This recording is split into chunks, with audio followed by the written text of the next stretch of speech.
वचनम श्री सतगुरुं नौम्यहम् श्री सतगुरुं नौम्यहम्।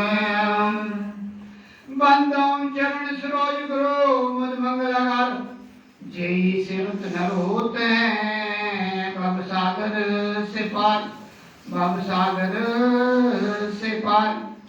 गुरु जी के सिमरण मात्र से नाश विघ्न तांते सर्वारंभ में ध्यावत है सब संत ध्यावत है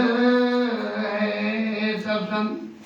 जे ही खोजत ब्रह्मा थके सुर नर मुनि और देवा कहत कबीर सुन साधवा कर सतगुरु की सेवा कर सतगुरु की सेवा। अखंड मंडलाकारं व्याप्तं येन चराचरं तत्पदं दर्शितं येन तस्मै श्री गुरुवे नमः तस्मै श्री गुरुवे नमः। वेद शास्त्र और भागवत गीता पढ़े जो कोई तीन काल संतुष्ट मन बिना गुरु कृपा न होए बिना गुरु कृपा न होए। गुरु ब्रह्मा गुरु विष्णु गुरुदेवो महेश्वरा गुरुर साक्षात परब्रह्म तस्मै श्री गुरुवे नमः तस्मै श्री गुरुवे नमः। तुमेव माता च पिता तुमेव बंधु च सखा तुमेव विद्या द्रविणं तुमेव सर्वं मम देव देवा तुमेव सर्वं मम देव देवा। बोलो जयकारा बोले श्री महाराज की जय।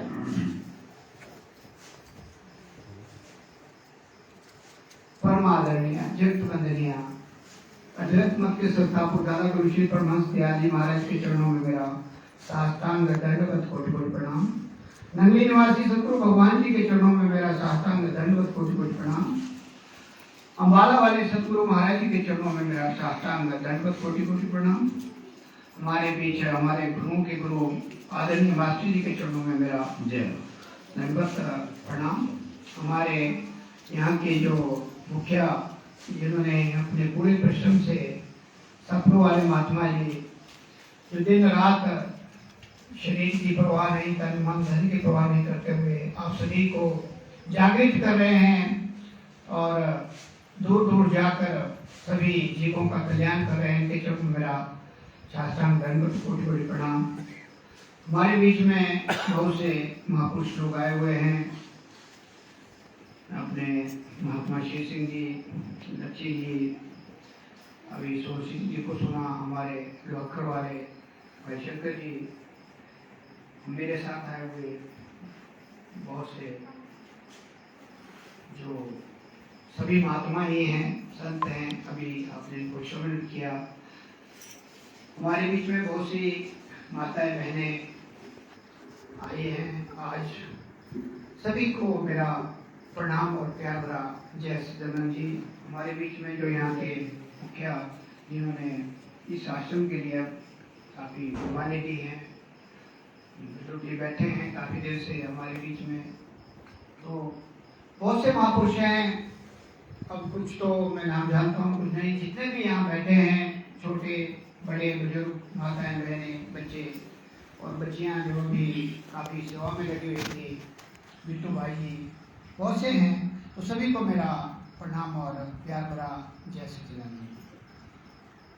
आज जैसे भी कहा कि ये घड़ियाँ जिंदगी की स्वर्णिम अक्षरों में हमारे लिखी जाती हैं, क्योंकि खाता जो जीव इस संसार में आया है उसका खाता चलता रहेगा और जो कुछ वो लेके आता है संसार में वो पहले ही निश्चित होता है, लेकिन कुछ चीज़ें ऐसी होती हैं जो वो अपने कर्मों के द्वारा उसे बदल सकता है।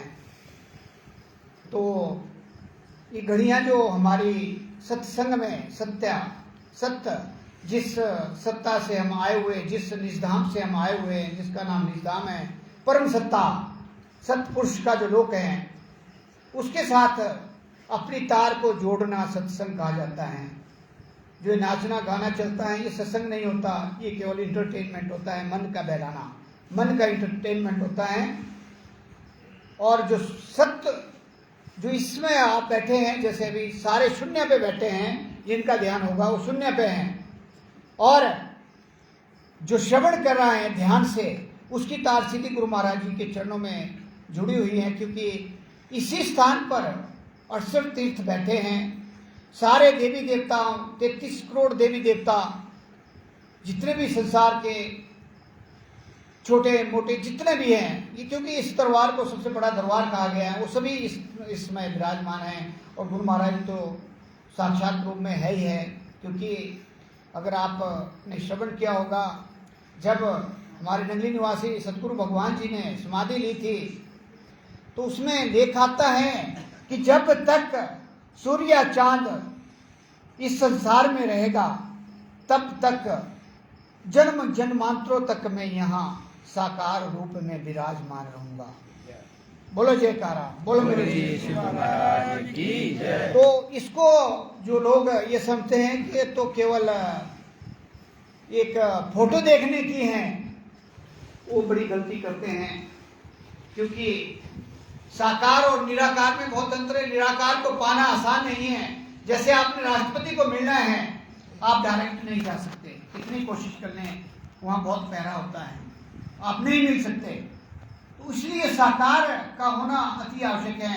साकार रूप में हमारे परम पिता परमेश्वर के रूप में नंदी निवासी भगवान, और आगे फिर अम्बाला वाले गुरु महाराज ने इनके सानिध्य से, इनके आशीर्वाद से, इनकी कृपा से अपनी कृपा आप सभी पे बरसाई जगह जगह जाकर, और आज आप सभी इसका बहुत लाभ उठा रहे हैं। क्योंकि जो नाम तक पहुंच जाता है, वैसे तो गुरबाणी में आता है कि पहले सेवा, फिर भक्ति, फिर नाम और फिर निष्ठान, लेकिन ऐसा नहीं है कि हम इसी फार्मूले में चलते हैं। जो परिश्रम करता है, जैसे क्लास में 100 विद्यार्थी होते हैं, 100 में से 2-4 IAS भी बन सकते हैं, HS भी बन सकते हैं, और नेवी अच्छी डिपार्टमेंटों में लेफ्टिनेंट भी बन सकते हैं। तो ऐसा ही हमारा ये कॉलेज है।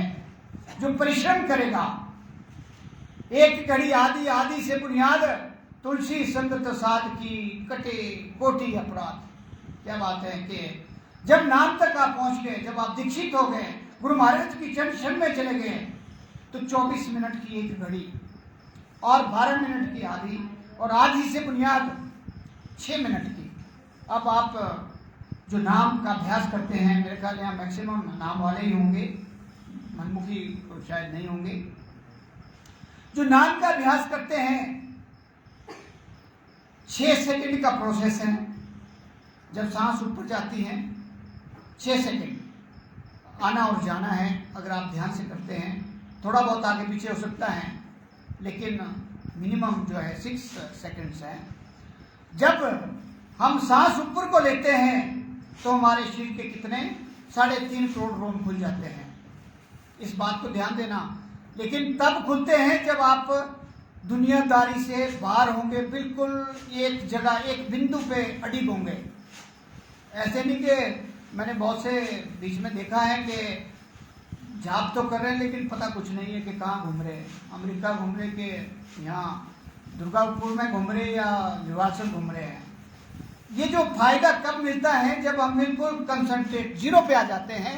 3.5 करोड़ रोम हमारे खुलते हैं, और जब सांस नीचे जाती है 3.5 करोड़, 6 मिनट का मतलब हुआ कि 7 करोड़ का फायदा। ये जो नाम, इसको हाइड्रोजन बम कहा गया है। एक साधे सब साधे, सब साधे समझाए। हम क्या करते हैं कि जब हमारे को थोड़ी सी मुसीबत आए, तो गुरु महाराज जी को साइड में कर लेते हैं, और चेले चपटों के चक्रों में, डाउओं के चक्रों में, और बड़े बड़े पता नहीं कहाँ घूमते हैं, और हम भूल जाते हैं। और जब ज्यादा मुसीबत आ जाती है, तो फिर गुरु महाराज जी याद आ जाते हैं। ऐसे नहीं चलेगा। हमें जैसे खाना शरीर के लिए जरूरी है, अध्यात्म के लिए गुरु महाराज जी की रोज याद करना बहुत जरूरी है। तो ये जो 6 मिनट की बात आई कि अगर हम 6 सेकंड में 7 करोड़ का फायदा लेते हैं, तो 10 के 60 और 10 अधिक 70 करोड़। ये पीछे बच्चे आवाज़ कर रहे हैं, थोड़ी देर के लिए बंद रखें क्योंकि फिर ध्यान वहाँ चले जाता है। बोलो जयकारा बोल मेरे श्री सतगुरु महाराज की जय। आप जितना साइलेंस रखोगे उतना ही फायदा उठाएंगे। सत्संग का फायदा तभी होता है जब साइलेंस होता है, क्योंकि ये आवाज़ें पता नहीं कहाँ से गूंजती है। तो जब हम 6 मिनट का जो मैं बता रहा हूँ कि 6 दाए 60 होते हैं, लेकिन 7 करोड़ का तो 10 सत्ते 70 करोड़ का फायदा आपको कितने में 1 मिनट में होता है। तो 6 मिनट का मतलब हुआ कि जितने भी हम 24,700 में से दिन रात जो हम उल्टे सीधे काम, मन वचन कर्म, पता नहीं आंखों से कितना, मन से कितना, सुनने से कितना, बोलने से कितने पाप करते हैं, कितने पाँव के नीचे। अब हमारे को क्या पता है कि हम वहाँ से चले हुए, शिमला से चले हुए रास्ते में कोई स्कूटर के नीचे कितने पंछी आए होंगे, कितने जीव आए होंगे, और आगे फिर दूसरे में गाड़ी में बैठे उसके नीचे कितने आए होंगे। सभी हम भागीदार बनते हैं, लेकिन हमें पता नहीं होता इस चीज़ का। तो अगर 6 मिनट आप 24,700 में से 6 मिनट करते हैं तो वो सारे जाने अनजाने पाप आपके खत्म हो जाते हैं। और 12 मिनट करते हैं तो आपके जो संचित कर्मों का एरियर, जो ढेर हमारा जब से हम इस संसार में आए हुए हैं तब से चलता चलता पता नहीं कितना भारी बर्डन हो चुका है, उसी में से हमें ये प्रारब्ध मिला है, जो जीवन मिला है जो जन्म मिला हुआ है, तो उन संचित कर्मों में से मिला है। तो हमें वो चीज देखनी है कि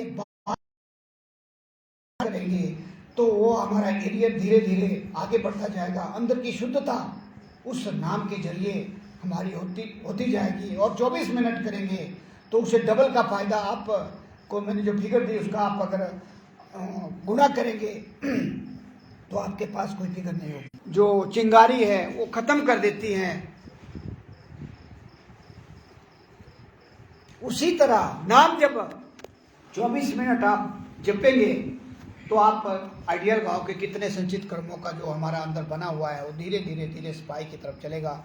और गुरु महाराज जी ने हमें 2.5 घंटे का समय दिया हुआ है कि 24,000 जो हमारी सांसें हैं, वैसे तो गुरुमुख की अगर वो जो प्रैक्टिस करता है उसकी 21,600 हो जाती हैं, उसका एरियर बनता जाता है, उसकी उम्र भी बढ़ती है, उसकी शक्ति भी बढ़ती है, उसका सारा कुछ बढ़ता है और उसको अंदर की शांति भी बढ़ती है। लेकिन एक जनरल बात है कि अगर 24,000 में से हम 2,500 मतलब 10वां हिस्सा डेली लगाते हैं तो आप देख लीजिए, खुद ही आइडिया लगाइए। जो मैंने बताया कि 3.5 करोड़ रोम हमारे खुलते हैं, अगर 2.5 घंटे हम प्रैक्टिस करेंगे तो क्यों नहीं हम शून्य पे आएंगे, क्यों नहीं हमारे संचित कर्मों का ढेर खत्म होगा। इसीलिए इस नाम की महिमा को जो गुरु महाराज जी ने हमें बख्शा है, पोथी पढ़ी पढ़ी जग मुआ पंडित बया ना कोई, 2.5 अक्षर प्रेम के पढ़े सो पंडित हुए।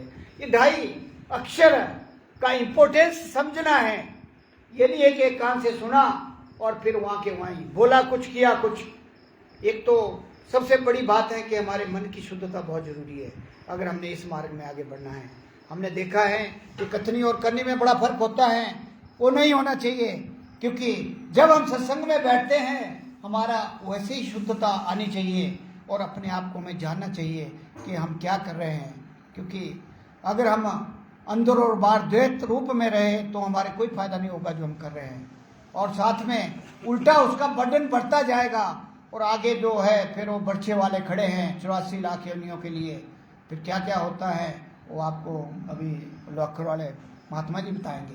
तो क्या होता है वहाँ, काले कोलतार के तो ड्रम में उनका नाक, ड्रम काल तो क्या होता है, कोलतार के बराबर जो ड्रम होता है उतना बड़ा नाक होता है, और जब वो बर्छे लेकर आते हैं तो लाल होते हैं आगे से, और फिर तो वो पलक पुन हिल जाता है जब सपना खुलता है। तो इसलिए हमें उससे बचने के लिए हमें जो है ये जो आपका सत्संग रूपी जो हमारे को गुरु महाराज ने इतना बख्शा है, और आप सभी बड़े भाग्यशाली हैं कि आपके एरिया में देखो इतना बड़ा दरबार है, कितना अथक प्रयत्न किया है सबने मिलकर, आप सभी का इसमें योगदान है। लेकिन कुछ रूहों का ज़्यादा योगदान होता है। एक हमें सोच भी बनानी पड़ती है और इसको इंटैक्ट रखने के लिए आगे भी सहयोग देना पड़ता है, जो आपका मुखिया होता है जो करता है। अगर आप साथ देंगे तभी आगे चल सकता है, क्योंकि एक आदमी के बस का काम नहीं होता है। लेकिन गुरु महाराज ने इतनी कृपा की है कि आप सभी बड़ा अच्छा सहयोग दे रहे हैं, देख रहे थे हम। तो आगे ये तभी चलती है चीज़ें जब हम सभी का सहयोग होगा, और फिर हमें वो अध्यात्म जो मिलता है इस स्थान पे। देखो 2 बार आप महीने में उस प्रयाग में नहाते हैं, जो जो जीव आता है, और गुरु महाराज की उस पर बड़ी कृपा रहती है। हर तरीके से उसका मतलब जो है वेलफेयर होता है, उसका काम होता है, चाहे वो पढ़ाई कर रहा हो, चाहे वो अपना काम कर रहा हो, चाहे वो बिजनेस कर रहा हो। अगर आप गुरु महाराज जी की चरण शरण में जुड़े हैं और ईमानदारी से काम करें तो उसमें बरकत होती है उस घर में, और वहाँ कोई भी कठिनाई नहीं आती। तो मैं एक छोटा सा प्रसंग कि हमें अंदर कैसे जाना है और हम क्या करते हैं, मुझे एक याद आ रहा है, मैं आपके पास उसको रख रहा हूँ। कि एक बार क्या हुआ कि एक सेठ जी थे, वो क्या करते, उनके कुछ प्रॉब्लम आ गई घर में। जैसे आती है कि बिजनेस नहीं चल रहा था, कुछ घर में प्रॉब्लम आ रही थी। तो हुआ क्या कि एक पंडित जी के पास चले गए हो कि उसका समाधान बताइए। तो पंडित जी तो आपको पता ही है कि उन्होंने तो किताबें ही बतानी है, कि उन्होंने कहा कि जो गणेश जी हैं वो क्या करते हैं कि वो संकट मोचन है, तो आपको कुछ मैं उपाय बताता हूँ, और आपने उन मंत्रों का और जो विधि में बताऊंगा उससे उसका जो है जाप करना है और आपका लाभ होगा। तो मन के मते में हम चलते हैं। आगे क्या होता है कि उन्होंने उसी विधि को प्रयोग करके जो पंडित जी ने बताई, उसने अपना जो है जो दरबार बनाया हुआ था, मंदिर बनाया था, उसमें एक दिन बैठ गए सवेरे। खूब उसमें जो बनाते हैं हम प्रसाद वगैरह, काफ़ी कुछ लिखा होता है, आप जानते ही हैं जो कर्मकांड में पहले जुड़े हुए थे या जुड़े हुए हैं। तो वो सवेरे मंत्रोच्चारण करने लगे। तो हुआ क्या कि जब मंत्रोच्चारण कर रहे थे, अपने ध्यान में थे, तो वहाँ एक चूहा आया और वो बड़े प्यार से जो है प्रसाद खाना शुरू कर दिया उसने। तो उन्होंने देखा जैसे ही आँख खुली कि गणपति महाराज तो साक्षात रूप में आ गए कहते हैं, और ये है भी उनकी सवारी कहते गणपति की। तो उन्होंने सोचा कि ये ज़्यादा शक्तिशाली है गणपति, तो ऐसे ही मूर्ति में, क्योंकि तो साक्षात रूप में आ गए हैं। तो उन्होंने क्या किया, उसकी पूजा शुरू कर दी, उसको खाना पिलाना, खूब उसका जो है मोटा ताज़ा बना दिया। तो एक दिन क्या हुआ कि बिल्ली ने देखा कि काफ़ी अच्छा सेहत बन चुकी हैं, तो बिल्ली ने एक दिन आके मारा झपटा, उसका कर दिया काम तमाम। तब देखा उसने चेतने के बिल्ली उससे भी ज़्यादा प्रभावशाली है, कहते क्यों ना इसकी पूजा की जाए। क्योंकि हम मतलब जो हमारा चारों तरफ हमारा घुमा होता है दिमाग, उसके बारे में थोड़ा सा ये एक है। तो फिर क्या हुआ कि बिल्ली की सेवा कर दी, उसी को भगवान का रूप दे दिया कि यही भगवान, यही सबसे ताकतवर है। तो बिल्ली काली मोटी ताजी हो गई, खूब सोना लाना दुलाना दूध खूब मिला उसको, क्योंकि उसने उसको ही भगवान मान लिया। जब एक दिन आया कुत्ता, और कुत्ते ने देखा मारे चपटे उसके, तो बिल्ली का हो गया मतलब उड़ वहाँ से भाग गई, हो निकल गई। जब 2 पंजे लगे तो फिर उसने देखा कि जो ये कुत्ता है उससे ज़्यादा बलशाली है, क्यों ना कुत्ते की ही पूजा की जाए, क्योंकि ये ज़्यादा बलशाली है। कि उन्हें से बिल्ली को भगा दिया तो ज़्यादा बलशाली हुई। मन के मत्ते में चलते चलते तो क्या हुआ आगे कि कुत्ते को खूब उसी तरह उन्होंने जो है खूब खाना पिलाना और उसको मोटा ताज़ा कर दिया। लेकिन वो जो उसकी घरवाली थी उसको ये बात पसंद नहीं आ रही थी, क्योंकि सेवा कुत्ते की ज़्यादा हो रही थी, घरवालों की कम हो रही थी। तो एक दिन क्या हुआ कि काफ़ी वो भी तगड़ा हो गया। तो एक दिन कहीं गलती से वो किचन में चला गया, वहाँ जो वो थे उनकी घरवाली जो है वो अपने रोटी राटी बना रही थी। पहले ही उसको गुस्सा था, और घरवाली ने लिया बेलना और उसके रख दिए 5-4 पटाखे कुत्ते के। वो देखता रहा सेठ, ओहो कहते ये तो बड़ी गजब की बात है कि पावरफुल है ज़्यादा। कहते मैडम ज़्यादा पावरफुल है, मेरी घरवाली ज़्यादा पावरफुल है, क्यों ना उसकी पूजा की जाए। तो कुत्ते को तो भगा दिया, क्योंकि जब उसके पटाखे लगे तो नट गया वहाँ से।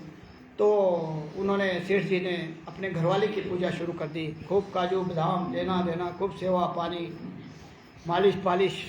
उसमें कहा है कि सास तीर्थ ससुरा तीर्थ, तीर्थ साला साली हैं, दुनिया के सारे तीर्थ झूठे, 4 धाम घर वाले हैं। इतनी बात हो गई। क्योंकि जब पति देव जी पूजा करने लगे तो एक दिन क्या हुआ कि वो बिस्तर में बैठे थे और कहीं अनबनी हो गई। अनबनी होने से क्या हुआ कि उन्होंने जो है पति देव ने 2-4 रख दिए वो बातों बातों में।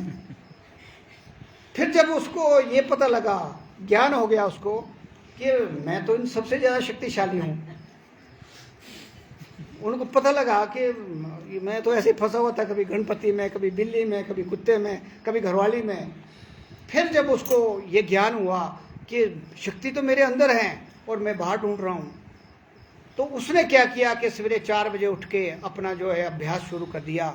और जब अभ्यास शुरू कर दिया तो उसको आनंद आने लग गया, जो परमानंद की तरफ वो जाने लगा। तो उसने उसके बाद अपने किसी जो वहाँ के संत थे उनसे मुलाकात की और उसके बाद नामदान लिया और अपने आप को जानने की कला को सीखा। क्योंकि अपने अंदर जब उसको कहते हैं पिछले जन्म शुद्ध कर्म अंकुर जब प्रकटो, पिछले जन्म के शुद्ध कर्मों का जब अंकुर प्रफुल्लित होता है तब आप सत्संग में बैठ सकते, तब आपको कल आती हैं, तभी आपको ज्ञान होता है और तभी गुरु महाराज कृपा करते हैं। तो जब उसको ये ज्ञान हुआ, नामदान लिया, उसके बाद उसने 2-2.5 घंटे का डेली 4 बजे से 6 बजे का टाइम जो ब्रह्म मुहूर्त है उसने अपने आप को जानने की कला सीखी और अपने आत्म साक्षात्कार करके अपने निज धाम की ओर प्रस्थान किया।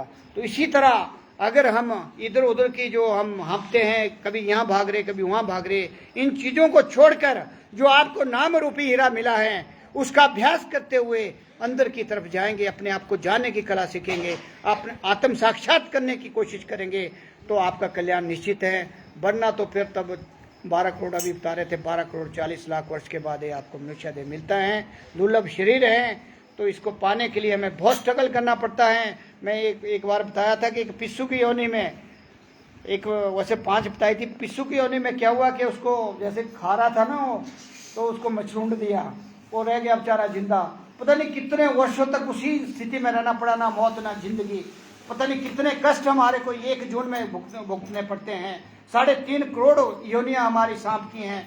तो इन चीज़ों से बचने के लिए आपको जो ये मिला हुआ है, चज मिला हुआ है, सिलिका मिला हुआ है, गुरु महाराज की चरण शन मिली हुई है, तो सभी जीवात्माओं से जितने भी सत्संग प्रेमी आए हैं, मेरी एक ही अर्ज है कि इसका पूरा लाभ उठाओ इस जीवन का। क्योंकि अगला कोई पता नहीं है, जो आज आपने खट लिया वो आपका है, कल का कोई पता नहीं है, सांसों का कोई भरोसा नहीं है, सांस कब हमारी बंद हो जाए। आप डेली देखते हैं, दूर नहीं जाना है। 2 चीज़ों को याद रखो, गुरु महाराज जी को और मौत को।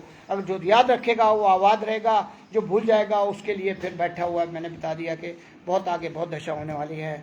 तो मैं ज़्यादा समय ना लेता हुआ आप सभी से यही बेनती करूँगा कि अपने जो ये अभ्यास का आपका एक निश्चित समय बनाए, सवेरे तो पक्का बनाए, 1 घंटा आधा घंटा जितना भी मिलता है, और बाकी आपको बताया हुआ है कि सहज रूप में आप कर सकते हैं। बहुत सिंपल है, कोई ज़्यादा दूर जाने की जरूरत नहीं है। और अपने इस बहुमूल्य जीवन को सभी जितने भी सत्संग प्रेमी हैं सफल बनाएं। बोलो जयकारा, बोलो मेरे श्री सतगुरु महाराज की जय। सर्वे भवन्तु सुखिनः, सर्वे सन्तु निरामया, सर्वे भद्राणि पश्यन्तु माँ कश्चित् दुख भाग भवेत्। बोलो जयकारा, बोलो मेरे श्री सतगुरु महाराज की जय। बोलो